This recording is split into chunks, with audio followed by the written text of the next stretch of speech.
Hi, welcome to the Holding Hands and Throwing Fists podcast. I got the mic. And I have the opinions. Welcome to Season 8, Episode 7, everybody. Today's going to be a good one. Did we decide how long Season 8 is? Oh, yeah, we did. No, we said we were still playing it by ear because we're willy-nilly. We're really extending our artistic expression this season. Well, no, I think we kept that information off air. Okay, sure. This is a special episode because this is the time of the year that we started the podcast 3 years ago. And here we are. Negative 15 followers. Thankful for each and every one. That's it? I'm going to get started? Yeah. Cool. So, it's George Week, and I'm excited as hell for this episode. First of all, we bought tickets to the PFL Championships, so we're ready. So ready. Oh, my gosh, I totally forgot. Okay, so I got to get that story in soon, too, then. Okay. Today, I want to talk to you about the Strawweight title, which is being fought for this Saturday at MSG between Weili Zhang and Carla Esparza. Pay attention because the names are going to keep coming up. So let me tell you about Strawweight. Strawweight is the lightest of all weight classes in the UFC, though not in all of MMA. That distinction goes to atomweight, which is 105 pounds, but I digress. Strawweight is 115 pounds and is home to some of our most favorite and adored fighters because all of these strong-ass, incredible women that you're going to hear about. The belt has changed hands quite a bit over the past few years, so let's start from the beginning. Are you with me, babe? I'm with you. It all started with the first Strawweight champion. Who is she, babe? Carla Cookie Monster Esparza. Okay, I asked you this question the other day, and you were right, and I was wrong. The very first Strawweight champion was crowned on December 12th, 2014, which feels like it should be longer, but it's not. It's well, that's crazy. Why it's the same with, that's why I did the women in with MMA or specifically UFC story. It hasn't been that long. So Carla Esparza defeated Rose Namajunas at the Ultimate Fighter finale. So we're at Carla and Rose so far. Carla was champion for 92 days before she fought Joanna Jędrzejczyk, who became one of the most tenured champions in UFC history with 966 days as champion. Wow. Rose then comes back and beats Joanna twice to win and defend her title, which we saw both of those fights live. Rose looked unstoppable until Jessica Andrade, number 3, picked her up and dropped her on her fucking neck, ending the fight and taking the championship from her. Jessica then gets TKO'd by Zhang Weili, 4, who then gets knocked out from a head kick from Rose, who then gets beat again by split decision by the one who started it all, Carla. Now Carla is going to fight Zhang Weili, who just retired Joanna champion via spinning elbow. So the thing that stands out here are the fights. There may be a few fights to complain about in Strawweight history, but there are so many more that are wonderful. Carla versus Rose is great for the nostalgia alone. Joanna versus Carla is one of the most violent, bloody beatdowns in all of MMA, and that was the first time I had seen 115-pound fighters fight like that. Rose beating Joanna in MSG via knockout, and then again via incredibly strategic back-and-forth masterclass in Barclays Center later that year is some of the most high-level and dramatic stuff you can imagine. And honestly, I'm exhausted writing all these notes because there's still the finishing power of Andrade that we have to talk about, the ultimate war between Weili defending her belt against Joanna, and there's just so much to talk about. A lot of people complain about Carla's split decision win over Rose being boring, but how could it not be for once when there are so many fights in this division's title history that are at the highest level and like true art in mixed martial arts, man? That's awesome. Dare I ask then, based on this story, who you're leaning towards winning? I mean, I like Carla. I'm a fan of Carla, but like I'm a big, like, I really like Weili Zhang. I really like her a lot, and she's so technical and she freaking hits hard as hell. I think she's gonna take it. All right. Do you mind if I get to my story? Do it. Okay. I really wanted to discuss this fighter for a while, so I'm really excited. Because I'm excited about it, I already spoke George's ear off the other night because I was telling him about the notes I was doing. And so this is a little bit long. I apologize in advance.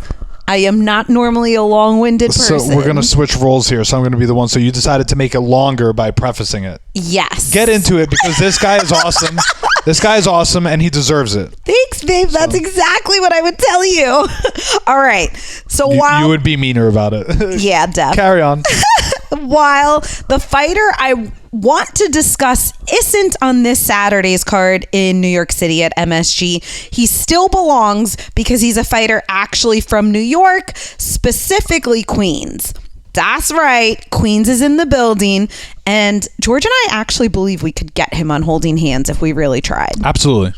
So, to keep this episode New York based, let me tell you about Jared Flash Gordon. You've heard us speak about him before and may even remember we told you he had a crazy story, but now's the time I can give you the real deep dive. I heard him recently speak on Ariel, which is what really prompted this, but then I went back and listened to an old interview from 4 years ago twice to really give you the nitty-gritty details of Jared Gordon's past. Yeah, like this is the most work I've spent and time that I've spent. Time to reap the rewards, babe. Yeah. So I'll start with noting that Jared will be 7 years sober on December 27th. Hooray for him. Amazing. I think it's important to go into this story knowing that it has a happy ending. Yeah. So Jared Gordon started smoking weed and drinking when he was 9 years old, and he was raised in Roslyn, Long Island, not Queens. He was also doing what he called criminal-like things and partying. When he was 12, on Father's Day in 2001, the family business went up in flames. And I can't get into the crazy details on that, but if you Google Father's Day Fire 2001, you can get the story of that. However, I have to mention it because it's what caused their family to move back to Astoria. Queens in the house again. Mm-hmm. After this event and move, Jared admits to being a bad kid and rebelling, causing like suspensions and things like that at school, but also he was still using drugs and drinking, especially with the influence of his older brother then. And that was all going on for about 8-ish years. Side note, because I mentioned his brother is now 11 years clean. Oh, that's happy. Yeah. So years later, we're now in like 2010-ish. After graduating high school, he decided instead of going to college, he wanted to pursue MMA. And because the UFC was blowing up and he was inspired watching people like Frankie Edgar, hey. shout out from last week, Jared decided to start training at a place in Astoria on Steinway Street, and he had his first amateur fight 4 months later. Then he had his second fight, and he also won, but in that second fight he injured his neck, and that's when he was not just smoking weed and doing other drugs. He became addicted to painkillers, specifically Percocet, Vicodin, and then he had access from his, I'm going to say quote unquote friends, to Oxy. So Jared's parents sent him to rehab then. He was 21 years old. However, Jared admits he had no intention of getting clean. The rehab was in Florida, which where he was going to relocate anyway to start training at Black Zillions. So while he was at rehab, instead of fucking getting help, he ended up meeting the people who would then hook him up with drugs when he got out of rehab. So once Jared got out of rehab and started training at Black Zillions in Florida, he met these Florida drug dealers, and that's when they introduced him to needles and shooting drugs instead of just taking the pills. Yeah. What the fuck? At one point, he was at the gym with... Don't say it. I can't say it? No, we're deleting that. Why? All right, say it. With our hoe, Michael Johnson. If you know, you know. Yeah. And detectives came in to arrest Jared for a home invasion, robbery, and assault. God damn, bro. So, like, he was saying the story, and this is more meaningful, obviously, to people like George who train, but he's like, and they were walking with their shoes on the mats to come get me. Like, that was the most mortifying, part to him. And at that time, Henry Hooft, Anthony Johnson, and other famous fighters and coaches were there. From that incident, Jared was in jail for 3 weeks, but was eventually let go because the guy's house he was accused of breaking into, he was a drug dealer and a 2-time convicted felon who had a warrant for his arrest. So he never turned up in court to testify against Jared. Thankfully, he didn't, because Jared would have been sentenced for up to 25 years, which means he could potentially still have been in jail now instead of in the UFC. Holy shit. Side note, Jared was arrested 8 times before this incident, and the other arrests were in New York for drug-related crimes, but he was always let go. All right. Oh my gosh, I still have so much more left. I'm sorry, guys. I hope you're enjoying this story because I enjoyed hearing it. It's going to get to a happy ending. Yeah. It was this event that finally opened Jared's eyes to how bad his addiction was getting, how it was going to ruin his MMA career and reputation, a la detectives coming in and walking on gym mats. However, the day he got out of rehab, because he decided to go, he was so dope sick that he immediately went to go get high. And he overdosed for the first time with bad heroin at this point that he was shooting. Thankfully, before his friend abandoned him, that friend called the ambulance, which is where Jared was when he woke up with the inability to feel the right side of his body. The ambulance took him to the hospital, but he just ripped out the IV and left the hospital. And he admits that his life sadly went on like this for years. He was still doing drugs. He was still shooting up. He was still knowing he shouldn't be doing this.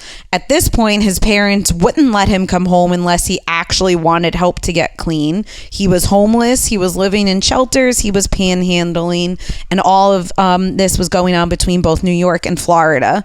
And Jared said he got through winters by going to hospitals and saying he was going to kill himself because then they have to admit you and bring you to the psych ward. God damn, Flash Gordon. So finally, after years of that going on, Jordan, I put it together, Jared Gordon went away to long-term treatment for 6 months, and he stayed clean for a year and 2 months. But then he needed shoulder surgery after his 6th pro fight and win. Now we're in 2013. This caused him to relapse because of the drugs he was given, but then he got clean for another year and a half, this whole time fighting and keeping his record go undefeated. So now he's 9-0, not in the UFC yet, but in his MMA career. And then Jared had his first MMA loss in 2015. So we're only talking 7 years ago. Like, this is not that long ago. And the fight ended with his face being pretty much broken. So he needed a plate put in his face. During the week that he was in the hospital for this surgery, he was being IV'd opiates to help with the pain. And even after telling the doctors about his addiction, it was just the medicine that he needed in order for his muscles to relax enough, which is what causes the healing. So there was no choice. This surgery and the IV caused Jared to relapse again.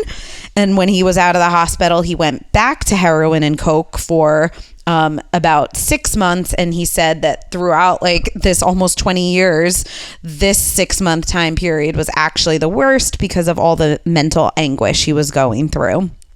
So on December 26th, 2015, Jared Gordon had his 3rd and final overdose at a motel across the street from the Queensbridge projects.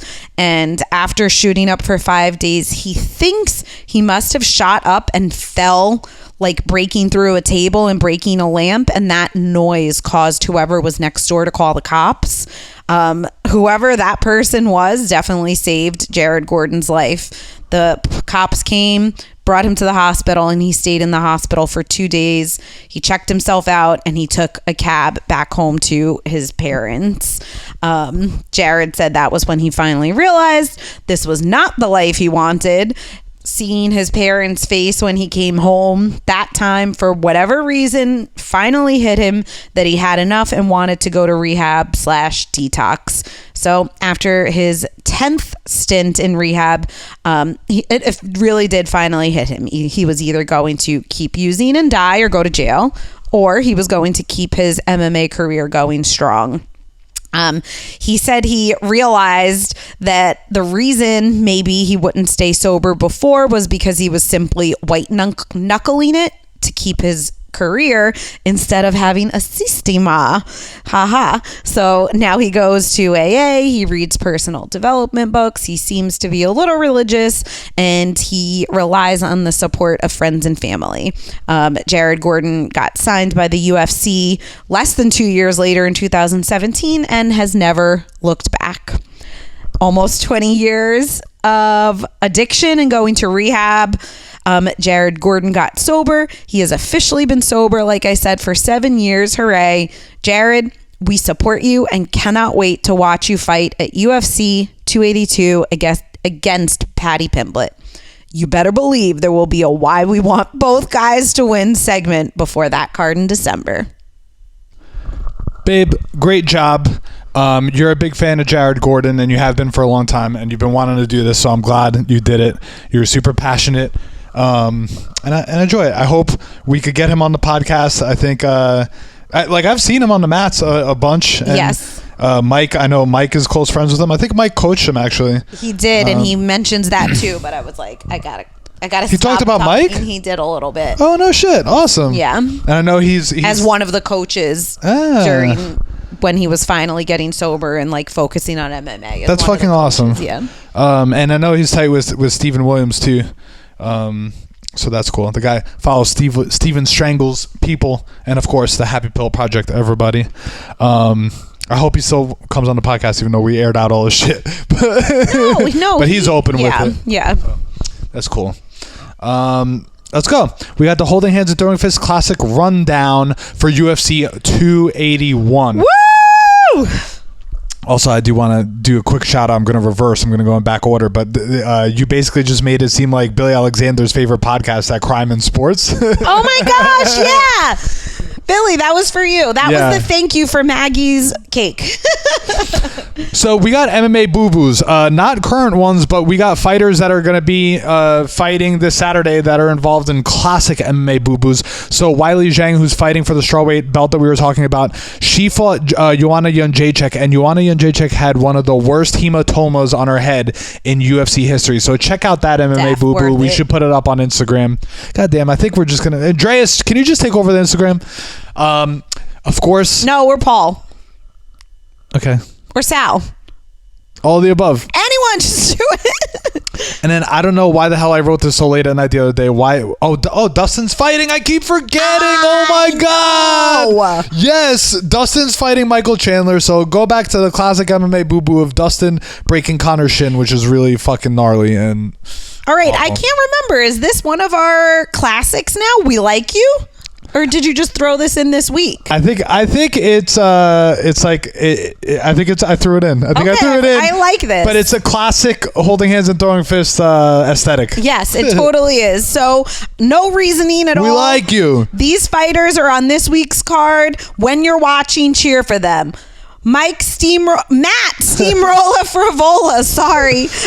We like you. Carolina. We like you. Molly McCann. We like you. Dominic Reyes. Hey, we like you. Frankie Edgar. We love you. I know.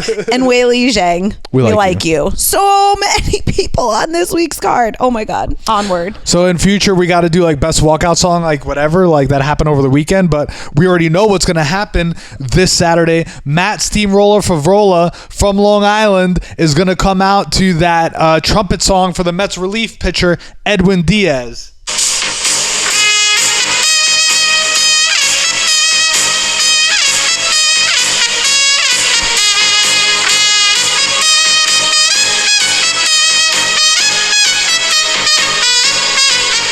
I'm so hyped right now. New York! Let's go! All right, MMA fashion this week. George said this Classics rundown was going to be about all the fighters on UFC 281. So quick MMA fashion would be anything Israel Adesanya wears. But our real shout out this week goes to Andreas for his amazing singlet that he wore while running the New York City Marathon on the hottest November 6th that could ever be. Yes, it was warmer than June 18th. Andreas wore a singlet that was a muted green on the front, but had a colorful abstract print on the back, and it came from the Berlin Marathon collection. Andreas paired this sick singlet with the shortest black shorts that are officially allowed by marathon officials. JK, there aren't rules. But if there were, the length of Andreas' shorts would have broken the length rules. I want to sign up to be that referee. Let me measure that. Let me take out my measuring tape. Congratulations on another 26.2 miles, Andreas. Just right. Ew. MMA beef. Israel Adesanya versus Alex Pereira. It's kind of weird because Pereira's like trying to get in his head, but he doesn't speak English, and they have like this like tension from the first two kickboxing fights that Alex Pereira beat Stylebender twice, right? First fight was decision. Second fight, Stylebender was winning. We think winning the fight. We recently rewatched it, and then got knocked out. So like, there's like this weird MMA beef. Normally, MMA beef is just straight clashing, but here it's very, very subtle and underneath the surface, and it's a fucking good one. I can't wait. I'm so excited for that fight. It is, babe. Woo! We got a good guy alert, everyone.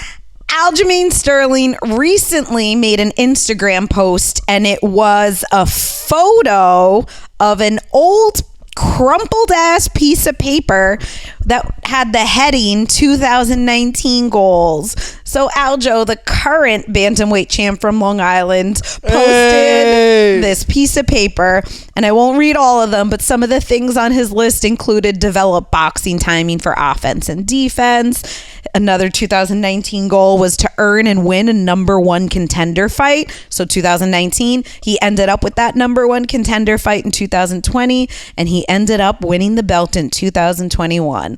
So nice way to hit your goal, Aljo. He also posted that his goal was to become a BJJ black belt. Meant to look up whether or not he achieved that. Yeah, he's a black belt. Okay. He also he wanted to extend his physical education teaching certification and to also consider other long-term career choices. Fucking love that shit. The cutest thing on his goal list was, and I quote, to help Ma with paying for a place to live. Oh my God. Yeah. And his list ended with like some mantras like stay focused, ask for help, have work ethic, teamwork, and last but not least, in the biggest writing, self-conviction. Hell yeah. I love that shit, Aljo. Fucking super fans. We're getting Jared Gordon on the podcast. And also, since we're talking Jared, in case you're listening to this before you get on the podcast in the future, the real thing I want to talk to you about, besides, maybe a little bit of training, is like, I want to know, where's the best place that you think you get your pizza from in Queens? Ooh. We got to have these conversations and stuff like that. Gotta have the serious conversations. Also, just saying again that we freaking love Aljo. Mike has been on the podcast circuit. We'll talk a little bit about it next week, talking about the happy pill and all this stuff. And Mike keeps talking about how Matt Serra, so hard for a gym to get one champion. Matt Serra's gym he was champion, freaking Chris Weidman was champion, and Aljo's champion now. And like, yo, fucking kudos to them. Hell yeah. So amazing. Why we want both to win, or we want both to win. That's the next thing in the Classics rundown. I'm going to pick, man, oh my gosh. I fucking love Stylebender, But I want Israel Adesanya and Alex Pereira to both win, to both look good, and to have it just be like amazing. I don't know, but then I think I actually missed the ball, because now I saw that you found the better why we want both to win. This is so tricky because this card is incredible. It's really, really great from early prelims to main event. We want both to win, I think, in this one. Dustin the Diamond Poirier versus Michael Chandler. Are we serious? Are we serious? Like, can you pick? It's like, I mean, it's just like Justin versus Michael Chandler last year at MSG. And what did we pick? I think I picked Michael. I think we said we want both to win. But my gosh. Find the notes. We could find the notes. All right. Last but not least on this classics rundown. You know who kind of looks like my brother? Who? Alex Pereira.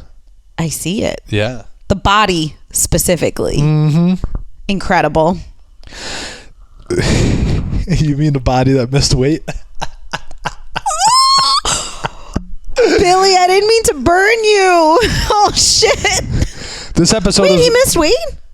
I don't know officially, but he that's the oh my tension. gosh. I am you. Why am I dragging this episode on? End it. Sorry. I shouldn't have said that. No, now we're gonna pause and we're gonna see. Come on, fill it up, babe.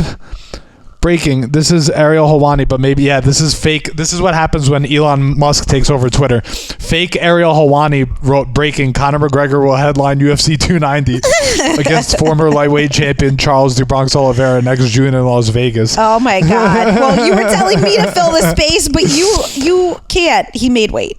Okay, cool. This episode was brought to you by everyone who showed me love for George Week. You all bring me so much joy, and I love you right back.